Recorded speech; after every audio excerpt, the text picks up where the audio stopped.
To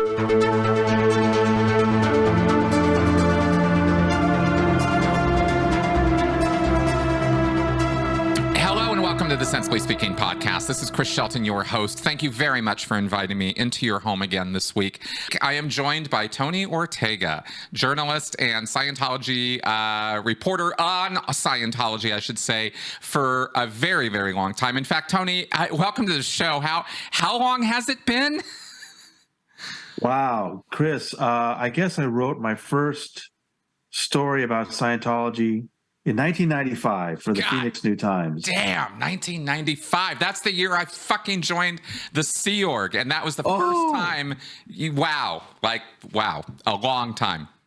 Yeah. Okay, a lot of water's gone under the bridge. I am sure, by the way, and I'll throw this much out there, and then we'll get on with this. But I will say, I am sure over this time, and I've been involved in this for 10 years now, you have probably seen every iteration of nonsense come and go in this community over all these years.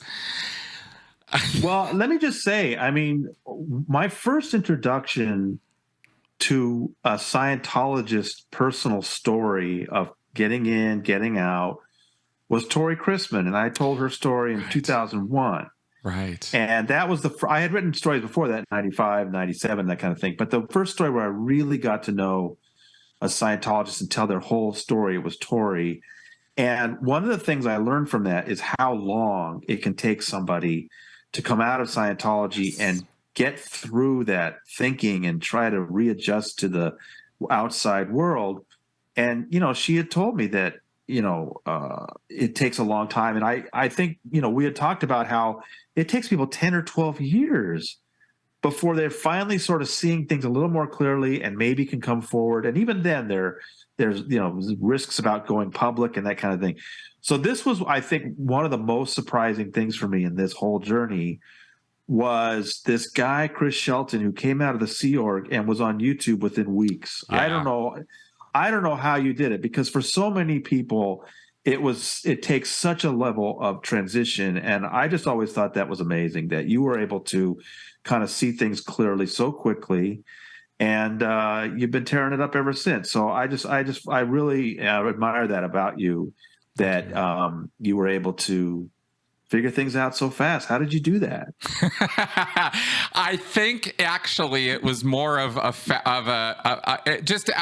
little joking here, but I think it was more of my mouth leading the way, because I really didn't know what the hell I was doing for the first couple years. And it's funny how me, Leah, Mike are kind of the exceptions, because it's true what you just said. For most people, that's absolutely true. It takes years before people even want to start talking about this stuff. I'm a loudmouth, and I always have been. And I just, I was the guy that the teacher would come up behind and tape his mouth shut in the class because I couldn't keep my damn mouth shut all the time. So I think that's the actual answer to your question. I'd love to take glory for that, but I think it was just my mouth going. But fortunately, I had some intelligent things to say anyway, so it took off. So thank you.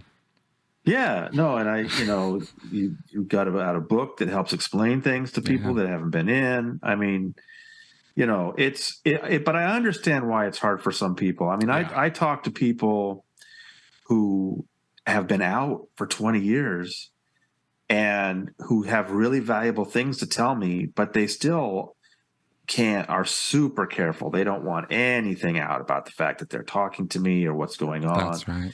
And, some people, I mean, I just heard this week from somebody who sent me information about their experiences in Narconon 4 years ago, and had sent me a lot of great information, but were saying, look, I don't think I can put my name on this yet. And I said, that's all right. That's fine. I'm glad to know this information. We'll hold on. And then this week came to me and said, you know what, I've had it. I want you to do that. So we're starting to go through. I mean, the first thing I have to do is go back and relearn all those things they told me 4 years ago.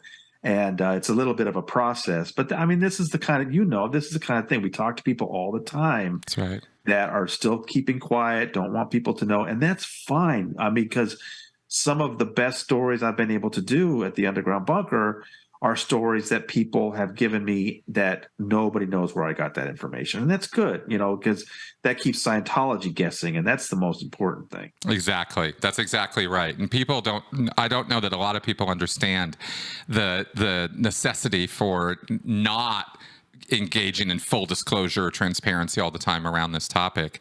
And I have, of course, had similar experiences where I'm not collecting stories necessarily from people, but I do get people who I consult with. And, Right. years after they get out, they're still struggling with stuff. So totally. Well, we had, speaking of, you managed to pull off something rather amazing this week, and you published a story of your conversations, information you had gotten, from Lisa Marie Presley, who tragically and very unfortunately died just a couple weeks ago. And I wanted to talk to you about that because you were the one who talked to her, and now she's not there anymore. And there's so much and so many questions about this. How do you want to start in terms of even, talking about this, your relationship with her, maybe? Well, yeah. I mean, it started with Ron Miscavige. Right. And, year 2012 was an incredible year in Scientology news. Seems like they all are, but that year in particular, if you remember, in 1 week, Tom Cruise and Katie split up.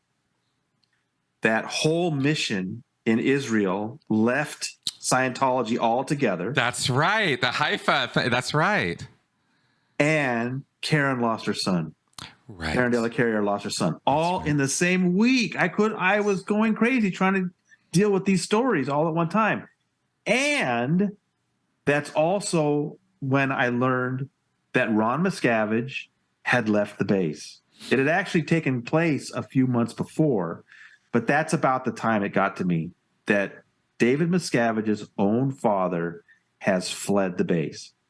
And also, I think I reported at that time, right around then, Diana Hubbard's daughter, Roanne Horwich, had also left the base.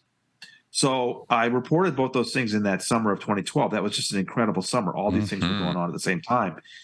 And it wasn't too long after that somebody put me together with Ron and we began speaking.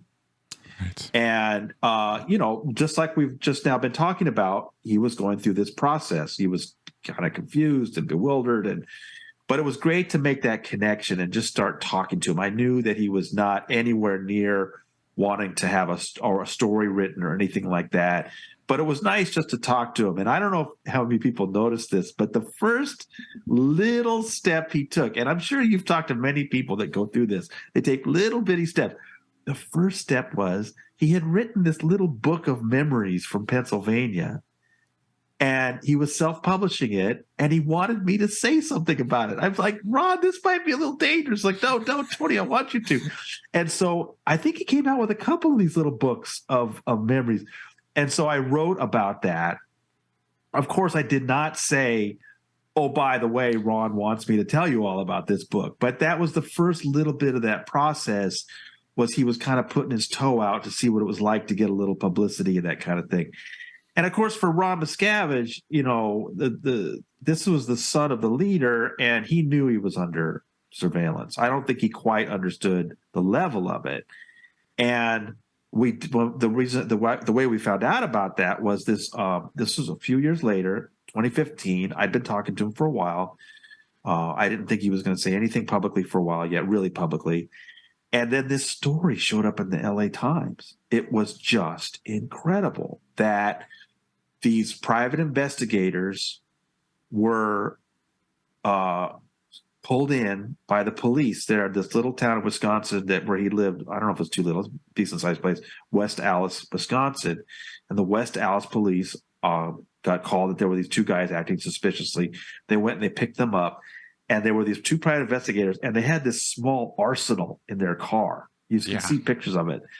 And one of which was they had this PVC pipe. I say silencer, and I get corrected by the gun people. It's fire suppression, whatever it is. You're not supposed to have that. You're not supposed to home make a PVC pipe silencer for a rifle because it makes you look like an assassin, right? That you can kill somebody from distance being very quiet. So it was a father-son private investigator team, and they were the father was looking at 10 years in federal prison for that little piece of plastic. So that's why they sang like canaries. That's right. Now, wasn't that also the Let 'Em Die? Right. So what they said to the police was that, yes, we're being paid $10,000 a week by David Miscavige to follow his son. Yeah. And David is the leader of the church science. And these cops are like, huh? What? They just want to make sure that these guys weren't being paid to kill Ron Miscavige. Right. So they had to like, no, we're just watching him for his father. And they told this story that at one point, Ron, who at that point would have been about 70. See, he died at 85. I think it was 74, 75, something like that. He was at a Walmart or something, and he was coming out, and they were across the parking lot watching him through scopes, I'm sure. What they saw was he went like this. Now, see, what he was doing was his cell phone was ringing, and he was just fumbling with his shirt pocket, but from across the parking lot, it looked like an old man having a heart attack. So they called their handler, who I believe was in Florida, and said, what are we supposed to do? This guy's dying in front of us. And they what they told the police was they put them through to David Miscavige directly and said, sir, this guy looks like he's having a heart attack. Do you want us to run over? And they told the police, David Miscavige's words were, if he dies, he dies. Yeah. So this is all in a police report. That police report ends up in the LA Times, April 8, 2015. Huge story. I call Ron. I said, Ron, incredible. Great job. And he blows me away, Chris. He said, I didn't do that. You didn't give the LA Times the police report? No. Well, who did? Lisa Marie Presley. There it is. I said, what? Yeah, exactly. What? Lisa Marie Presley gave the LA Times the story of the year? How the hell did that happen? That's the story I want to know. Yeah. That's the story I want to tell. So he put me in touch with Lisa Marie. And a week after that incident, she called me up and we started talking, and I couldn't believe what I was hearing. She was a daily reader of my website, and she had been for years. I mean, Chris, the Underground Bunker has certain features and certain kinds of stories. When you're talking to somebody who knows that. That's right. That's right. And so I'm talking. I'll tell you that's that whole summer 2012 thing. You had me hooked because that's when I was getting out. So it's no surprise to me at all that she was avidly reading if she was on the fence. That's exactly how I facilitated getting out. Well, your work. I tried to do is I just tried to sort of become a beat reporter on a certain subject. And I'm not telling people what to think. I'm just trying to bring them the news and interview people, blah, blah, blah. Yeah. So she was telling me that she'd been going through this process of trying to find out what's true, what's not true. Yep. And so she'd been reading my website. So the thing what was so great for me was we were talking like old friends. We felt like we'd known each other. And you can see it in the language in the interview. Mm-hmm. I mean, she let her hair down. Mm-hmm. And I mean, one of the first things she said was, Dave and I were really close friends. Now he's fucking Hitler. And I'm just like, whoa, Yeah. So it was an amazing phone call because, of course, I wanted to know how she got in it. She brought up Michael. I want you to know that, Chris. I did not bring up Michael Jackson. Oh. She brought him up, and she said, I loved him. Mm-hmm. And I think she could tell I was kind of like, what? Right? Because, I mean, look, what do I know? That was 94 to 96. She was married to him, right? Yep.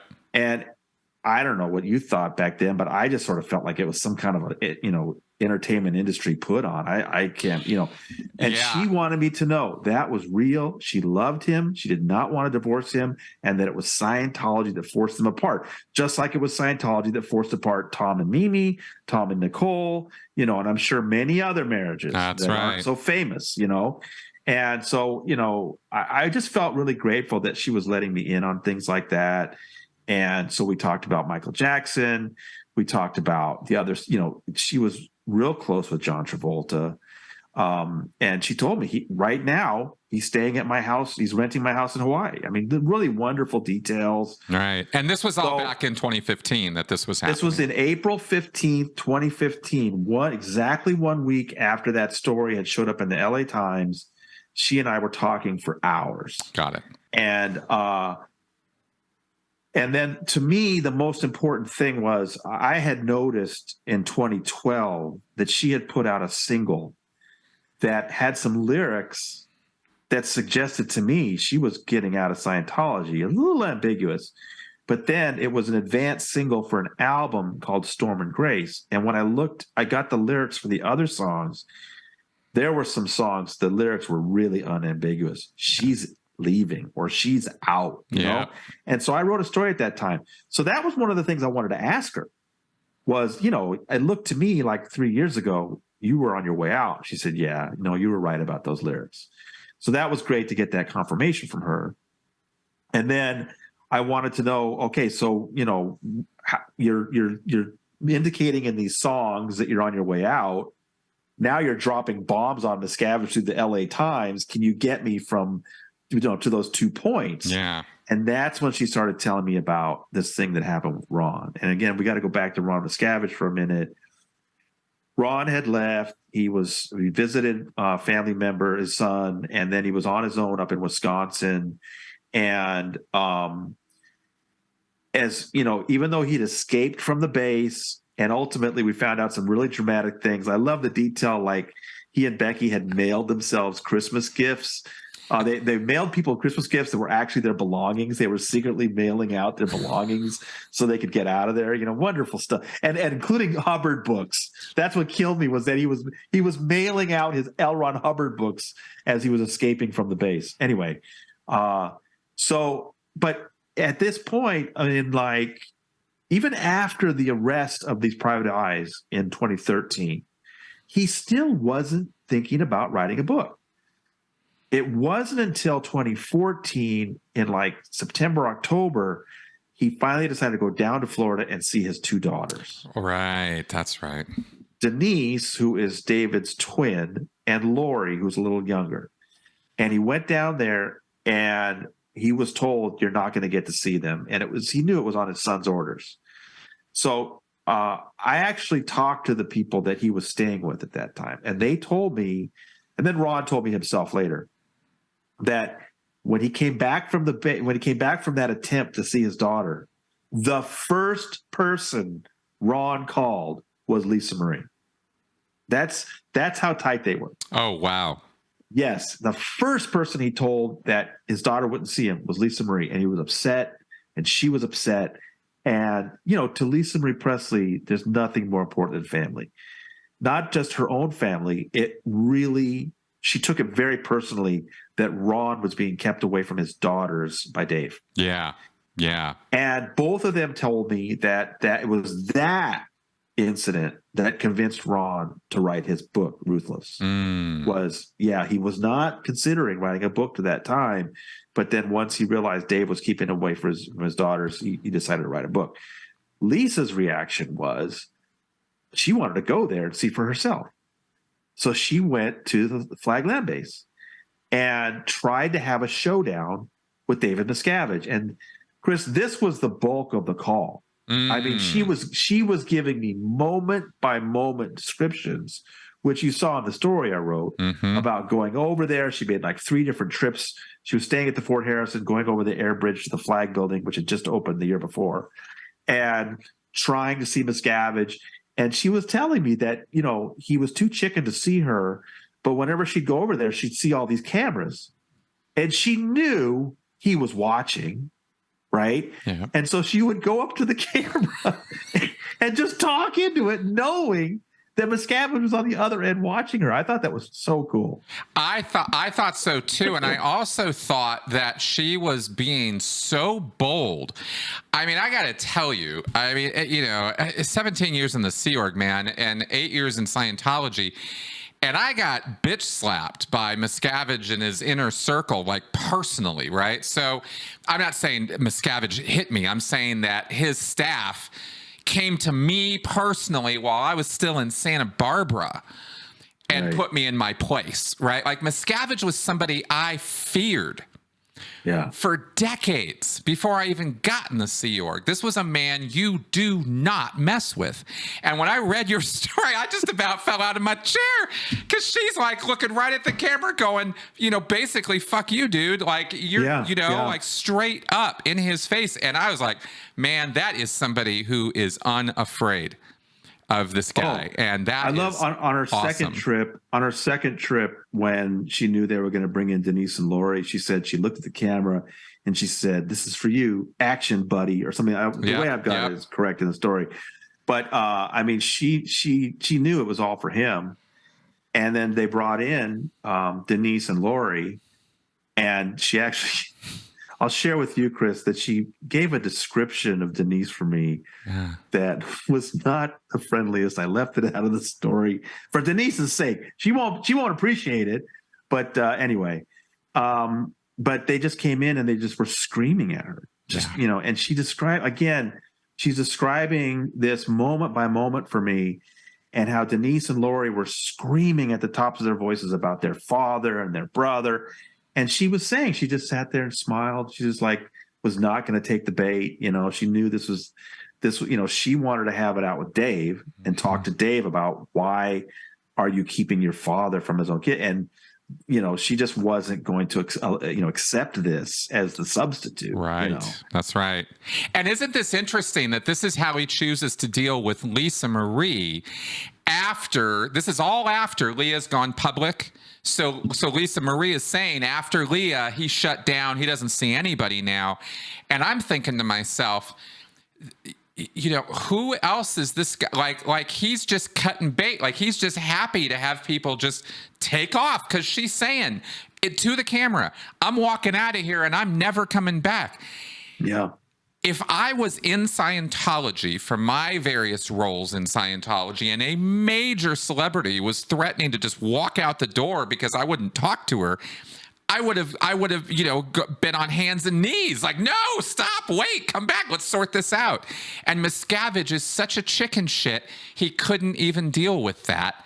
And he's the one who's causing all of it. It was so eye-opening to me to see that level of cowardice from him, because he's always putting himself out there as the forerunner, badass, strong, tone 40 guy in Scientology. This is the second, I think, major person personally close to him to show us this side. Yes. And the other person was his niece, Jenna Miscavige Hill. When I read Jenna's book, the number one thing I took from it was she's portraying her uncle as an absolute coward. Yeah. And now Lisa Marie Presley said the same thing to Ron, and then demonstrated in her description of that. That's right. Yeah. And this was a break that was a long time coming. She told me she had been investigating Scientology for herself from 2007. And she had, because I think, we've talked about it can take a long time for Scientologists to kind of accept what the problems are. And I think she really wanted to hear it from the right people and not from the press or whatever. Right. And this was another thing that I thought was amazing, was she told me there were 3 people that she really trusted, and that she would ask them, "Is this stuff about the whole true? Is this stuff about," and they were Ron Miscavige, who she developed this very tight relationship with, Roanne Horwich, Diana Hubbard's daughter, the granddaughter to L. Ron Hubbard, who also escaped in 2012, and Arthur Hubbard. Yeah, that surprised the hell out of me. And, somebody that rarely ever shows up in any stories. Yep. I couldn't believe it when she told me that he had been her best friend since she was 16. And that those were the three sources. Those were the three people she trusted to tell her the truth about what was really going on in Scientology. And so she was gathering this info from 2007 to that conversation I had with her in 2015. And the thing I thought about right away was, wait a minute, Roanne and Arthur, they're in the Hubbard family. And I've always been curious about this. I've written about it a little, not that much, but I've always been curious about the Hubbard family in their relationship to Miscavige. Right. And she talked to me about that. She said she has asked them, why don't you guys get together and mutiny on this guy? Because they clearly don't like him. I mean, Mary Sue was clear that she didn't like Miscavige. Yep. Before she died. And who's left? You got Arthur. You got his older sister Suzette, also in Los Angeles. You got Roanne, who was Diana's daughter, and then Diana herself, who's the only one who's still in. And I don't know. You can tell me better than I would know. I don't. If Roanne and Arthur and Suzette all made kind of a public stand and said, "Look, we don't like what this guy is doing to our father's legacy," or whatever.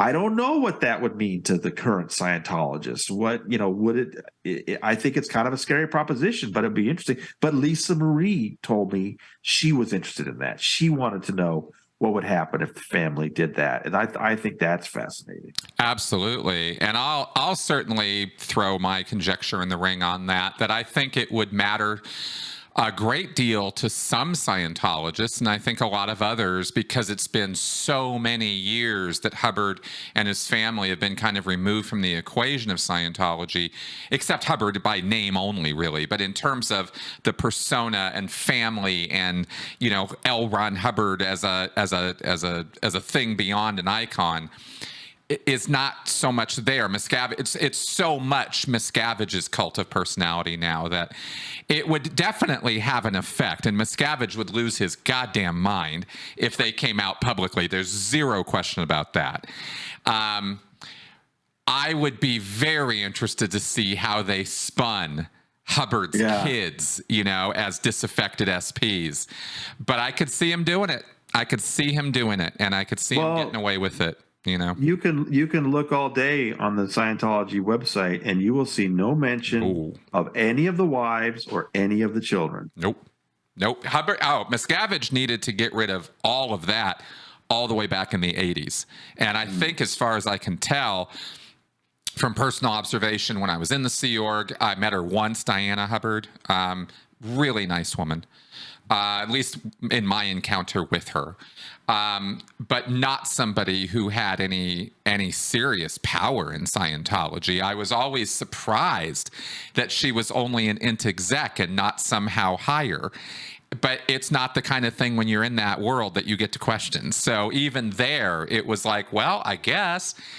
And you just kind of move on, So it would be very, very, very powerful, I think, if the Hubbard kids actually did make a public statement. But I don't know.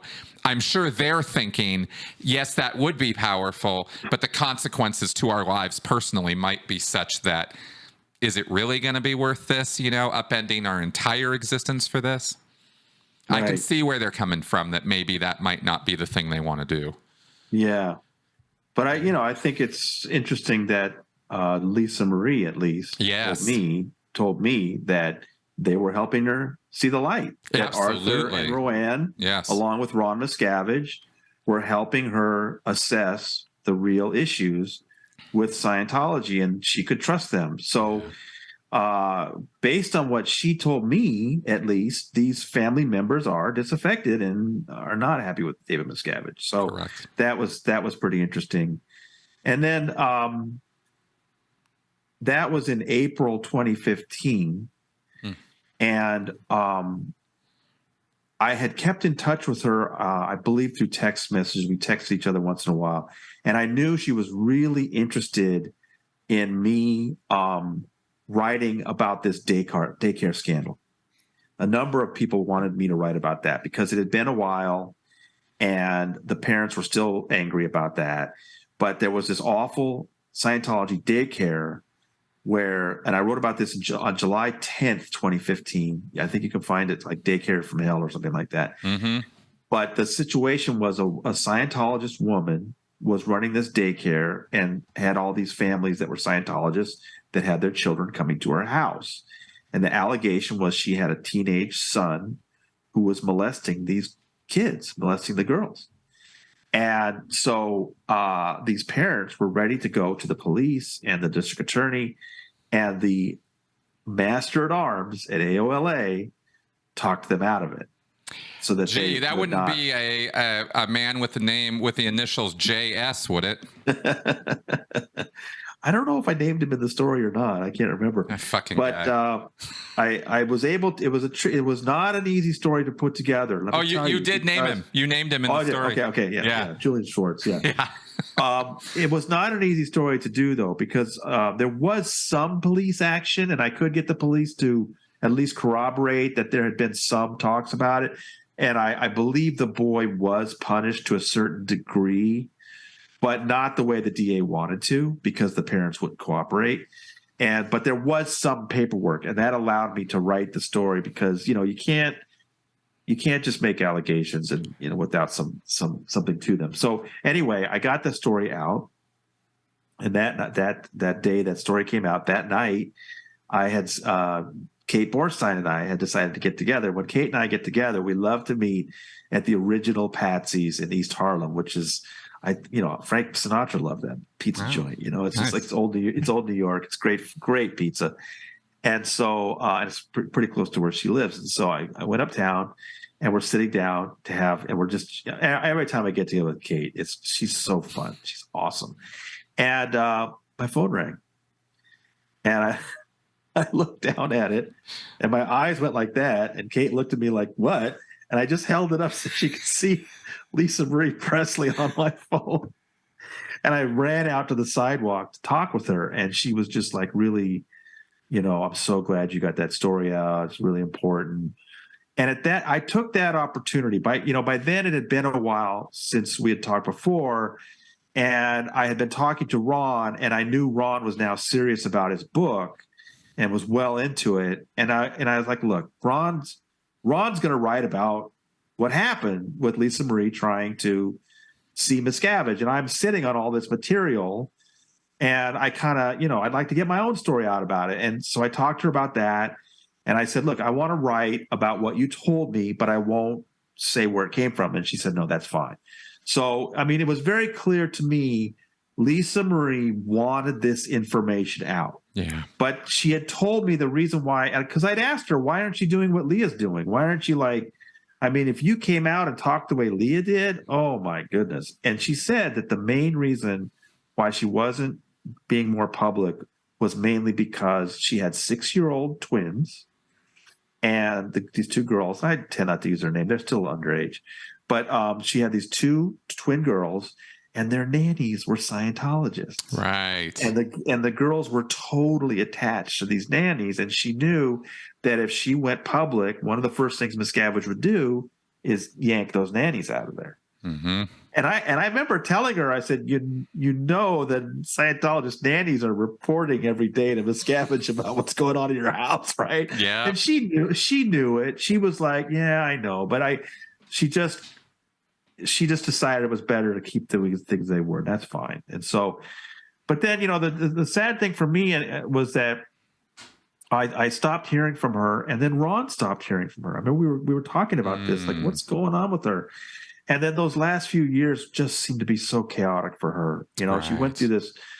When we talked about what had happened in October 2014 at the showdown, Michael Lockwood was with her. He was sitting in the room with her as Denise and Lori were screaming at them. Oh, was he? He was there. Oh, I didn't realize he was there. Okay. He was in the room with her. Ben was back at the Fort Harrison. Yeah. So, but then she and Lockwood went into this years-long horrible divorce and custody fight, all these allegations. And it was pretty obvious she was having substance abuse problems again. That was just a hellish Yes. few years for her. And so I just figured, okay, she's probably put the whole Miscavige thing on hold, because she gave me the impression that she was going to keep doing this. She was going to keep dropping bombs on this guy from a distance. But then it was, I thought, well, she's probably not doing that because she's got so much trouble in her life. And then Ben Keogh took his own life. I mean, just one tragedy after another. And so I just, I always wished I could talk to her again.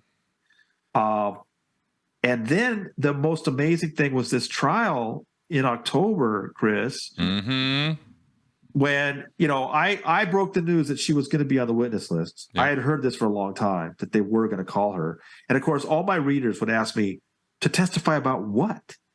And I would just say, I don't know. All I know is that they're going to call Lisa Marie Presley to testify in the Danny Masterson rape trial. And I really didn't know why. But I was right. Her name showed up on the witness list, on the prosecution's witness list. And then I don't remember the date. Was it early in November? What happened was the defense attorney, Philip Cohen, was having one of his epic meltdowns. He was angry almost every day, but he had a couple of volcanic eruptions. And this time he was super angry that they were being blindsided by something. And all of us reporters were like, what's he talking about? This was a Tuesday. And the judge then looked at the DA and basically said, can you explain yourself? And it was about Lisa Marie Presley. Right. And the DA started explaining, look, okay, here's the situation. We've put her on the witness list. We want her to come in and testify. But at the last minute, her attorney came and said, if you put her on the witness stand, I'm going to tell her to take the fifth. Chris, it was like a bomb went off in the back of the room. All of the reporters were like, what? Yeah. Lisa Marie Presley's going to take the fifth? Right. What the hell? Because what that means for those people who are not familiar with American courts, under the Fifth Amendment to our Constitution, you have an absolute right not to speak in court if it will incriminate you. Correct. If you're a defense witness, a defense suspect or whatever, but you have an absolute right to stay quiet. And if you don't want to answer a question, you just say, I'm taking the fifth. It's called taking the fifth. That's right. And the legal basis being it would incriminate you. You'd literally be confessing on yourself, and you cannot be compelled to do that in a courtroom.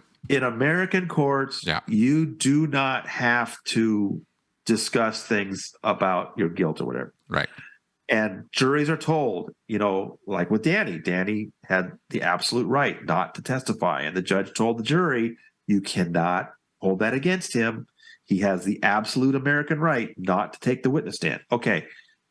So then the question is, what would she be testifying to that would put her in jeopardy? Exactly. That she would need to take the fifth. So then the DA had to explain that what she was going to testify to is that she was close friends with Jane Doe 1.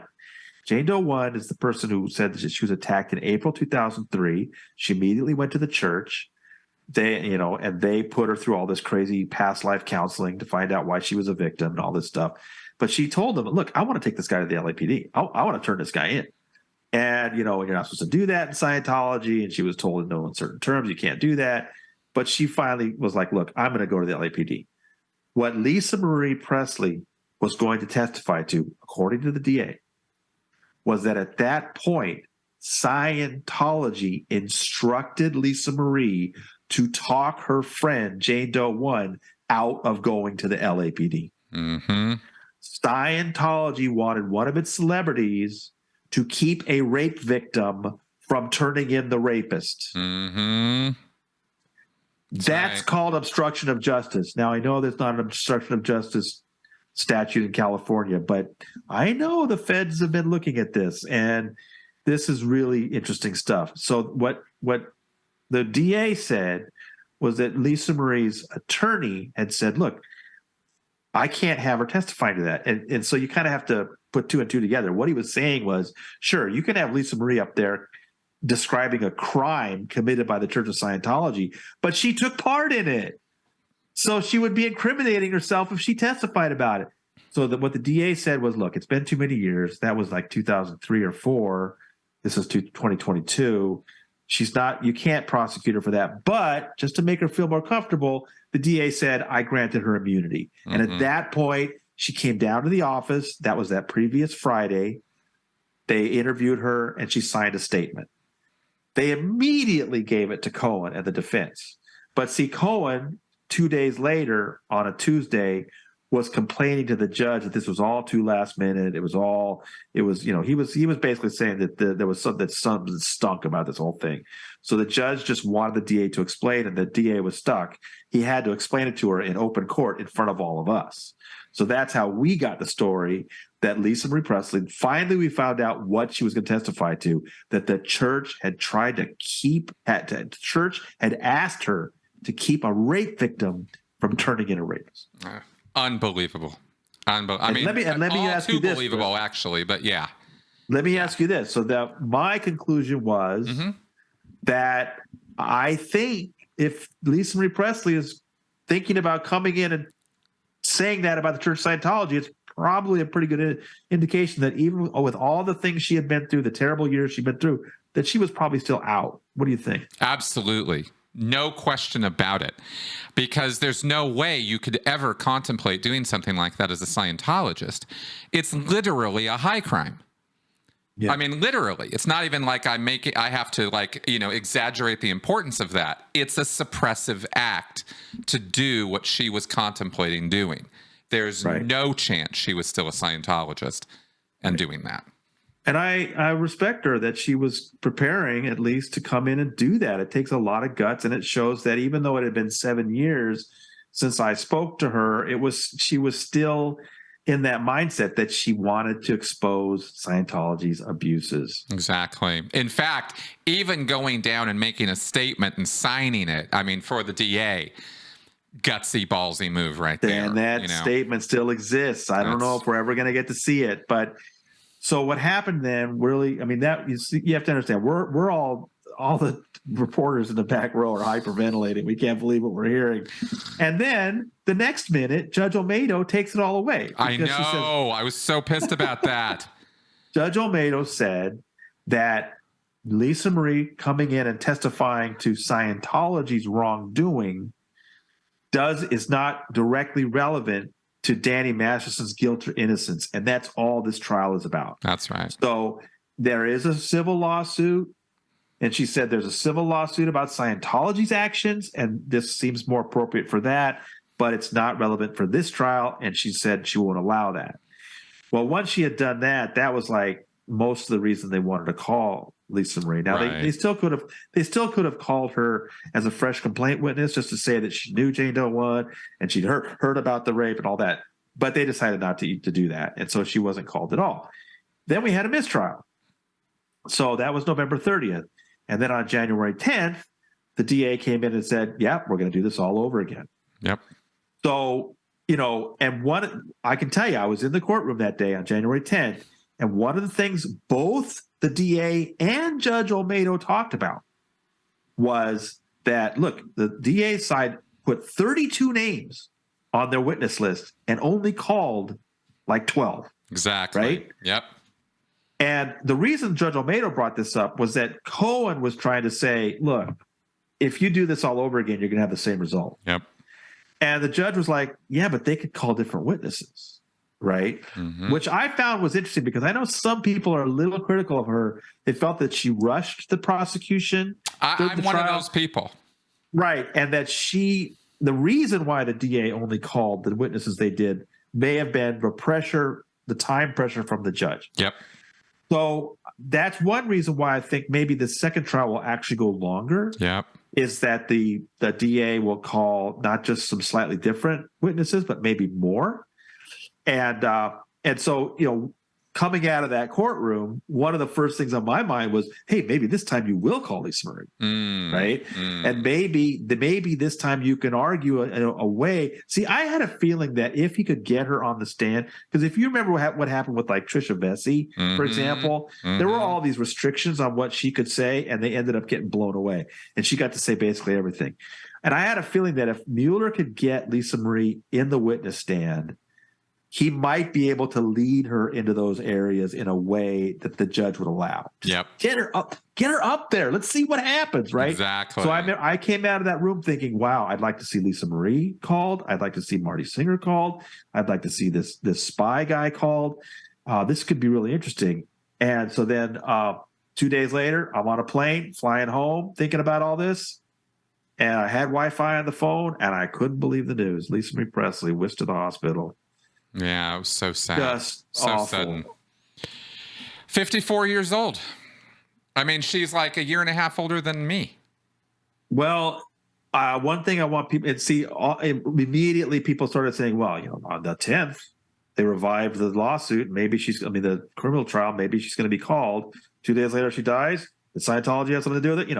Oh no, I'm not even going there. I understand why people are wondering that, but I looked into her past a little bit, and what I didn't know before was that Elvis's mother died of a heart attack at 46. Mm-hmm.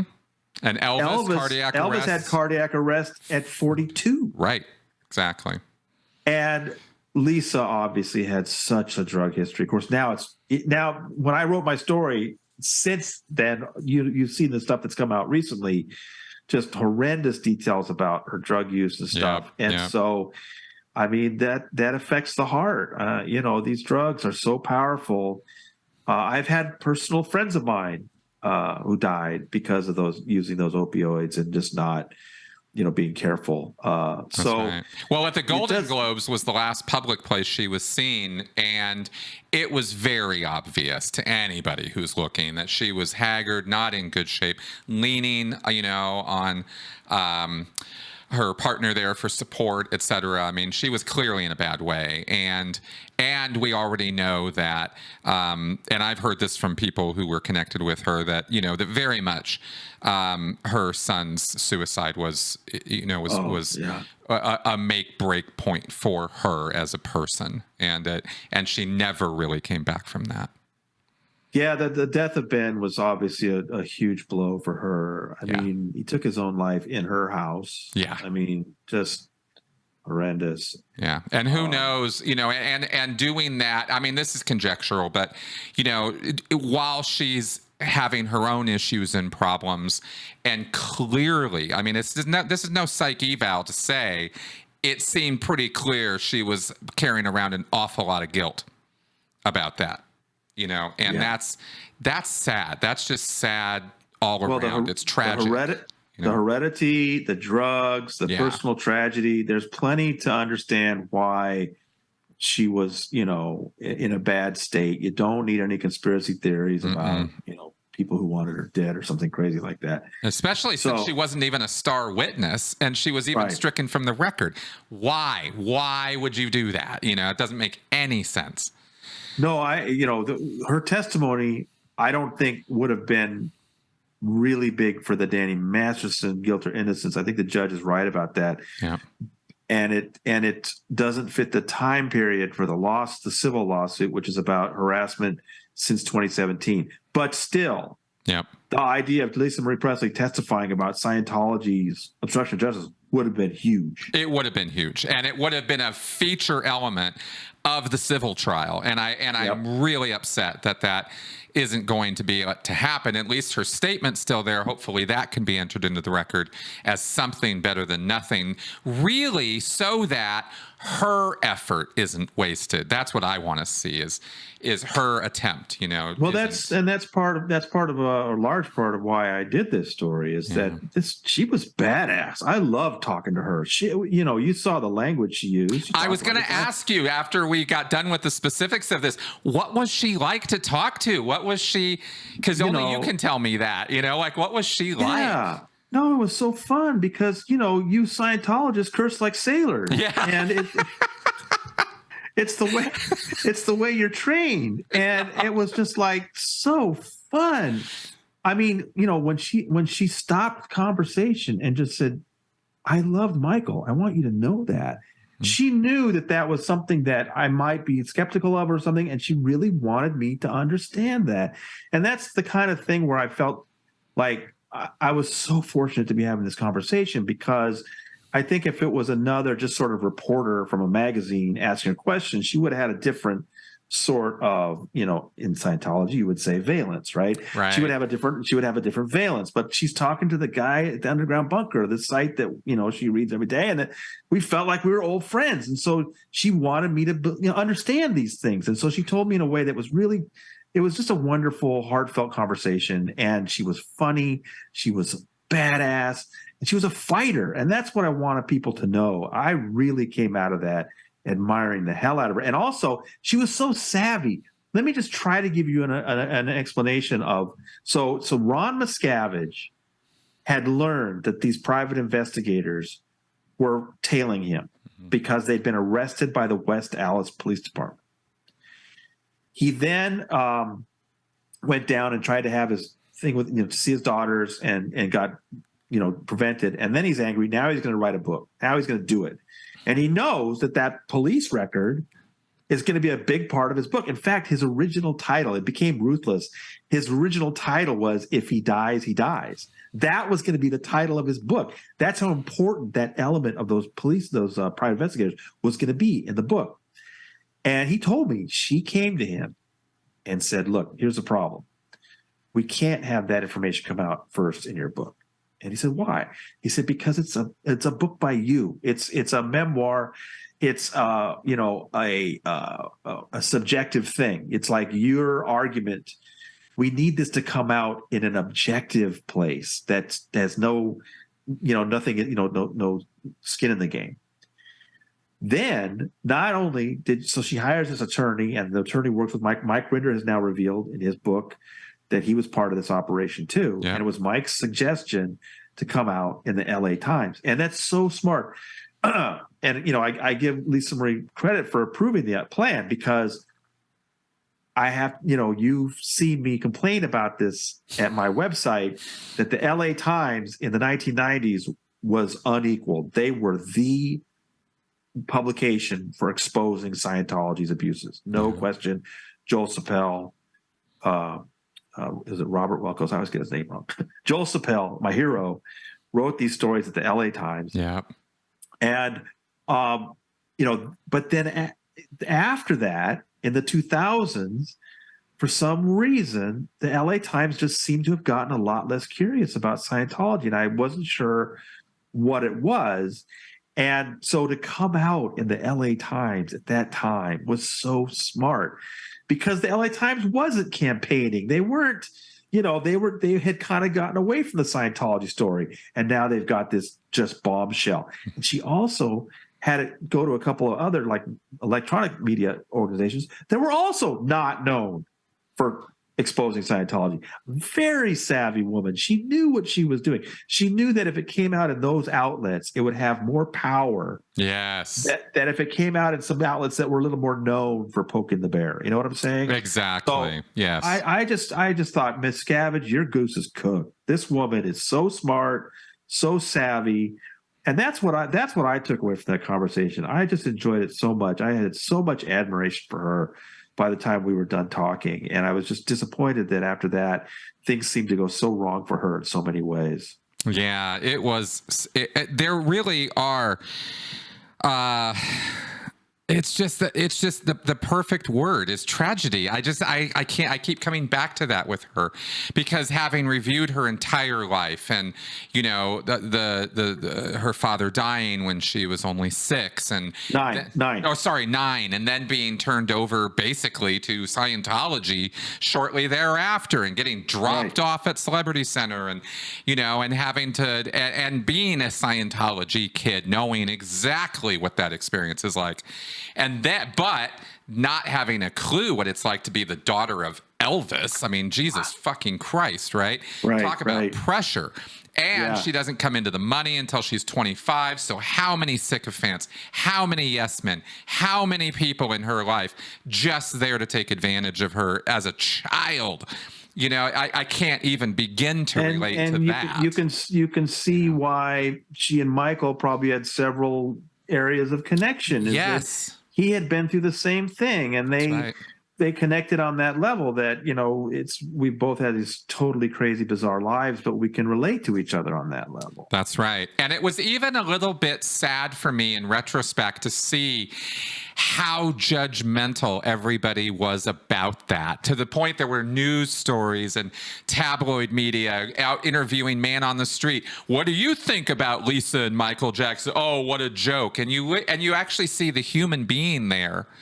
And you go, my God, how awful are we that we do that to people because they have money or power in a position that they never even asked for? Lisa Marie was born into this. She didn't ask for any of it, So it's a little bit sad that was kind of there for her in her upbringing, and that Scientology of all places would be the place that she would retreat to as a safe space. Holy shit. What a tragedy. Yeah, and I mean, she made it clear to me that she really felt that it was David Miscavige and Scientology that, pressured her to divorce Michael. And, they kept telling her. I talked to my attorney about this. I said, is this true that if you file before the other person, you get an advantage in court?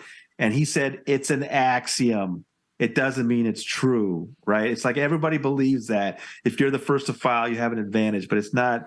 It's just something everybody sort of accepts without any evidence. Right. And so she said she felt this pressure from David Miscavige and John P. Cole, this Scientologist attorney. And what she told me was at one point, Cole called her up and said, Michael's going to make a move. You got to be there first. You got to file. And so she said, okay, let's file. And she immediately regretted it. Now, to his credit, John Cole got on the phone with me last week, and we talked about this, and he had a different version of events. And the version he told me is in my story. I think it's really a great story he tells about having lunch with Johnny Cochran. Yep. And they were both. He said, "Look, there was no cut." He said, "Look, they don't have any kids. They both have a lot of money. They don't have any joint property. There's nothing to fight over." So that's the version he told. But again, I know what I heard. Lisa Marie Presley told me that she was pressured by John Cole to file first, and she did, and immediately regretted it. And 19 years later, she really believed that Scientology had pushed her into that divorce. And I don't know. I don't know if anybody else has ever reported that before. No, I never saw that before. And one thing I'll add to that is it seems completely sensible to me, or probable, I should say, to me, that with the statements that Cole gave to you, what he didn't say and avoided completely was Miscavige pressured me into saying that to her, to push her to file for the damn divorce. It's just a leverage point, I asked him specifically about Miscavige. Oh, did you? Okay. Yeah, and he had said that he never talked to Miscavige about that matter. Oh, did he say that? Really? I wonder about the veracity of that statement. Yeah. I have to wonder. Look, I'm just really glad that I've written about John Cole before. I know he's been prickly with some reporters about Scientology. I really appreciate that he got on the phone with me. We had a very nice conversation. Yes. And I just put exactly what he told me in the story. I'll let readers decide whose version they believe. I just thought it was remarkable. The first thing he said to me was, I never told her to love or unlove Michael. Interesting. What an odd way to say it. Right? A very odd way to put I read that a couple times. I was like, what an interesting way to put that. And of course, it's purely conjectural on my part that Miscavige is, that he's acting as a proxy for Miscavige to issue those orders. But it's exactly the kind of thing Miscavige does. She said that the Miscavige was in on it. The Miscavige was definitely part of the pressure to tell her that she's got to file first. No, she was explicit about that it was a combination of Miscavige and Cole. And just for those of your viewers who aren't familiar with this, John P. Cole is a very well-known attorney who made his name suing the tobacco companies in the 1980s. He's married to Greta Van Susteren. He got her into Scientology after they were married in 1988. And Lisa Marie told me, she said, she thought it was strange that there was this Scientologist who was a TV journalist because, if you know what L. Ron Hubbard says about Merchants of Chaos, it didn't make much sense. And Lisa told me that David Miscavige told her, Greta helps us with Fox News. Of course she does. Of course she does. And then in 2015, when I was having that conversation with Lisa, Greta was still with Fox News. She left in 2016. She went to CNN for a while, right? Now I don't know who she's with. Yeah, I don't know what she's doing now. But as far as we know, Cole and her are still Scientologists. Oh, absolutely. No question. And that alone boggles me that he returned your call. I'm actually fascinated by that. Again, I want to thank him. Yeah. It's always so much better when people call and give you their version, and I put it in the story. Happy to. I really appreciate that he called. It was a very nice conversation. But yeah, they are OT Scientologists, both of them, and he's done some really interesting things over the years politically, and even with Scientology politically. Fascinating guy. Yeah, very, very, very. So, okay. So then I guess the lingering question for people, and I'll just ask you what you can speak to on this, is Priscilla. In, out. Right. It seemed like they had a very rocky relationship, Priscilla and Lisa. What can you speak to on that? Right. Well, I mean, she did talk about her childhood that, Priscilla was dropping her off at the Flagland base and the, Celebrity Center and all that, which didn't sound great. Right. But when I asked them about, I was of course curious about the tech, where are you guys on the bridge? Right. And he said that, she said that Priscilla had not gone clear, that she was, in other words, a little bit of a dabbler, right? She's stuck in the grades. Right. And I went and checked, and she was right. You can check her highest completion is like grade 3 or grade 4 or something. So Lisa wanted to give me the impression that Priscilla enjoyed the courses. She enjoyed being a Scientologist, but she wasn't too serious about it. Right. Lisa, on the other hand, had got all the way to OT7. And this is, my story was long enough. I didn't want to go into too much, but I could have told people about what that means. Is that she'd gone clear. She did OT3. She knows she knows the Xenu story, and she was all the way up to OT7, which so many Scientologists have told me is the hardest single experience in Scientology, is trying to finish OT7, and it could take years and years. And daily, by the way, every single day. You do not have a single, not even one day off. Oh God, not one. And for a celebrity, for a touring celebrity like Lisa Marie, that is a Herculean task. Yeah. Well, she told me she gave up after 3 months. Yeah. And she was done at that point. But then and she didn't tell, I don't remember her talking about Riley's completions, and I haven't looked them up. But what she said to me a couple different times, I made sure later in the conversation came back to it. I just want to make sure I understand this. When Lisa had that attempted confrontation with Miscavige in October 2014, went back to the Fort Harrison and told Michael Lockwood and Ben Keogh, I'm it. That's it. We're done. I'm not in Scientology anymore. What did she do about Priscilla and Riley? And she told me that she went to both of them and said, you've got to come out with me. And she told her mom, you've got to have my fucking back. I love the way she talked. Yep. But she said, you've got to have my back on this. You've got to come out with me. And I double checked with her, and she said, they walked when I did. Right. What I didn't know until last week when I spoke to him was that Mike Rinder also talked to Lisa about this right after it happened. Now, see, that was October 2014 when it happened. And I spoke to her 6 months later in April 2015. But Mike had spoken to her right after, just in the couple of days after she had tried to have this showdown with Miscavige. And what Mike told me was on the phone, they had gone up to Nashville. There was a house they were renting in the Nashville area. And he was talking to Lisa on the phone about this crazy stuff with Denise and Lori and all the screaming and yelling. And he said she put Riley on the phone.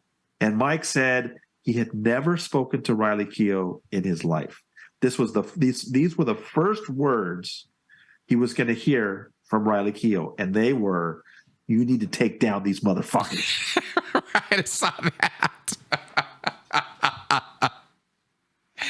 Yeah, and that's what Mike Rinder told me last week. I had not heard this before, and I was like, "Wow!" So, based on what Lisa told me And based on what Mike Rinder told me, I believe that in October 2014, all three of them were out. Lisa, her mother Priscilla, her daughter Riley.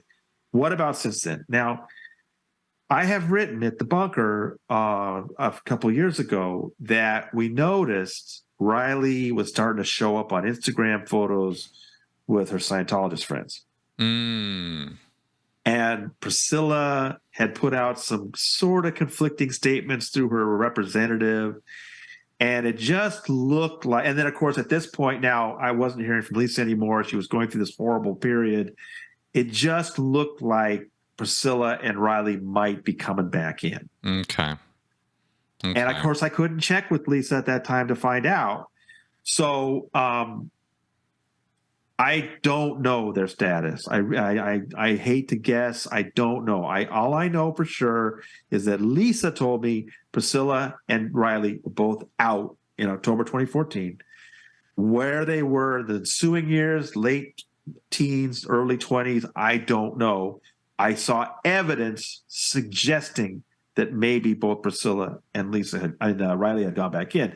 As for Lisa herself, of course, we were all sort of wondering if maybe she'd gone back. But then there was this thing in court where she was prepared to testify against her Scientology.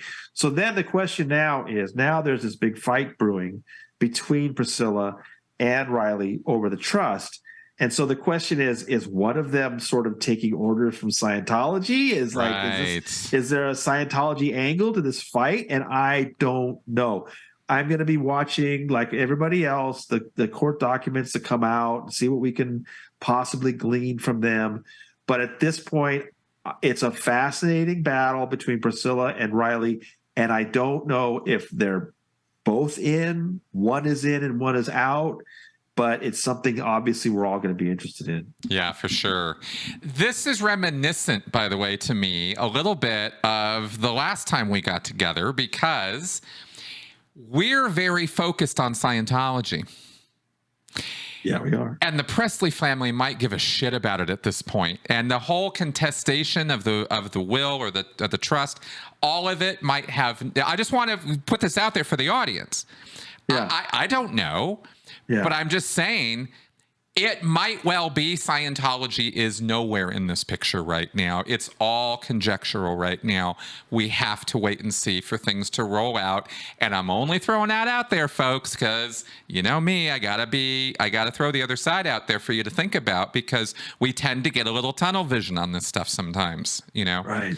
And there's a lot of other influencers and layers of stuff going on with the Presley family. Think about the ownership of Graceland. Yes. Think about the ownership of the Elvis Presley catalog. I mean, I don't even know what the ownership issues are with that. And there's just so much at stake. I think an attorney would tell you it's not that unusual for family members to kind of turn against each other in a big, big fight like this. But then you throw in the Scientology angle, and it's a wild card. And is Priscilla taking orders from Miscavige? Is Riley taking orders from Miscavige? Are they both out? Are they both in? I don't know. And, I think we can't, you can speculate, but it's maybe better just to wait and see what we can learn from the documents, from the things they say. I'd love for them to, of course, call me up, but I don't think it's going to happen this time like it did last time. Right. Well, let's see what happens. There's lots of possibilities here.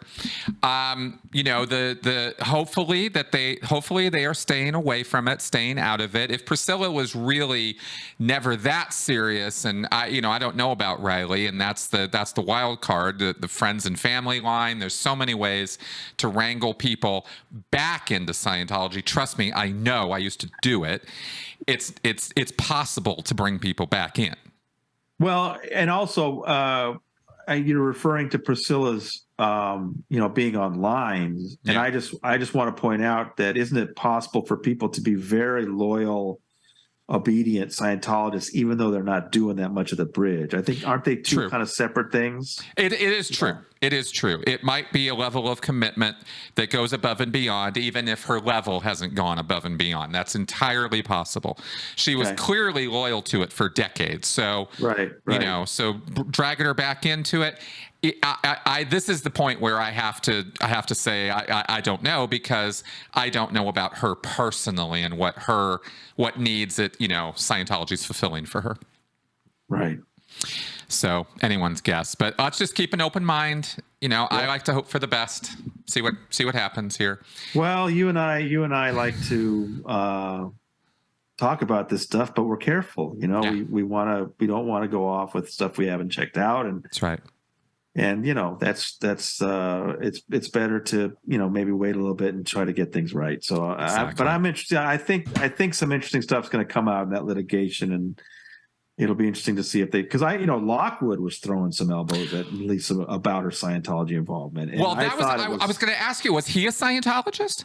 No, I don't think he was. I think he was it was one of those things where it was a spouse that maybe did it a little bit, but not wasn't serious about it. But he accused her of Scientology-like fair game in their divorce, which seemed like kind of a low blow to me, because he wasn't literally saying she's a Scientologist and using it against me. He was saying she's using tactics like Scientology. I thought, I don't know. I wasn't sure about that one, but I don't know Lockwood that well. I don't know what makes him tick, but we'll see how this battle forms up.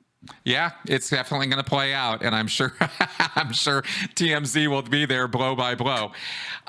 So we'll watch this roll out. Tony, since we're just focusing on this, there's about a billion other things we can get into, but I think I'm going to wrap up for today. Yeah, cool. This is really fun. Thank you very much for coming and giving me your first hand on this, because very few people, we're actually talking directly to her and can speak to this stuff. So I always love to go straight to the source if I can. And so thank you for taking the time. Oh, you bet, man. I was very fortunate. I'm so glad I was there for that. And I just want people to understand she was cool, man. She was badass. Yes. And I'm glad I got to give people a glimpse of that. Awesome. All right. Well, thanks very much, folks, for coming around and watching us gabber on here like this. I hope you found it educational, entertaining, informative, as usual, for all my stuff. And if you did, subscribe, like the channel, share it around, let people know about it. And I will see you guys next week. Bye-bye.